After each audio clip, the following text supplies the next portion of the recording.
Salam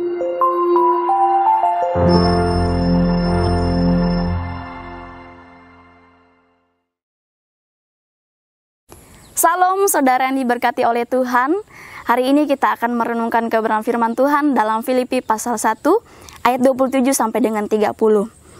Hanya hendaklah hidupmu berpadanan dengan Injil Kristus, supaya apabila aku datang aku melihat, dan apabila aku tidak datang aku mendengar, bahwa kamu teguh berdiri dalam satu roh, dan sehati sejiwa berjuang untuk iman yang timbul dari berita Injil, dengan tiada digentarkan sedikit pun oleh lawanmu. Bagi mereka semuanya itu adalah tanda kebinasaan, tetapi bagi kamu tanda keselamatan, dan itu datangnya dari Allah. Sebab kepada kamu dikaruniakan bukan saja untuk percaya kepada Kristus, melainkan juga untuk menderita untuk Dia, dalam pergumulan yang sama seperti yang dahulu kamu lihat padaku, dan yang sekarang kamu dengar tentang aku. Tema perenungan kita hari ini ialah mempertahankan iman di tengah tantangan zaman. Saudara, ketika kita diperhadapkan dengan segala situasi tantangan, mampukah kita bisa bertahan dalam situasi tersebut? Baik masalah ekonomi, sosial, pekerjaan, kesehatan. Demikian juga halnya yang dialami oleh jemaat yang ada di Filipi pada waktu itu. Bagaimana mereka mengalami penganiayaan karena iman mereka kepada Tuhan Yesus Kristus. Yang menjadi pertanyaannya ialah, bagaimana mempertahankan iman di tengah tantangan zaman?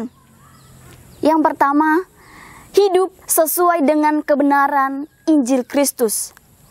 Yang artinya bahwa kita memahami, kita melakukan segala yang difirmankan oleh Allah, segala yang diajarkan oleh Allah dalam setiap kehidupan kita. Demikian juga hal yang dialami oleh Paulus. Bagaimana dia tetap memberitakan Injil walaupun dia sedang dipenjarakan pada waktu itu. Tapi di tengah penganiayaan itu banyak orang yang percaya kepada Kristus. Demikian juga dalam kehidupan kita.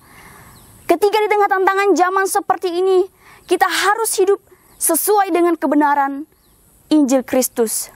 Kemudian yang kedua, bagaimana mempertahankan iman di tengah tantangan zaman?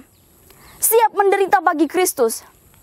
Saudara yang diberkati oleh Tuhan, ketika engkau menjadi percaya kepada Tuhan, engkau harus siap untuk dihina, engkau harus siap untuk dibenci, engkau harus siap untuk dianiaya, bahkan engkau harus siap untuk dikucilkan.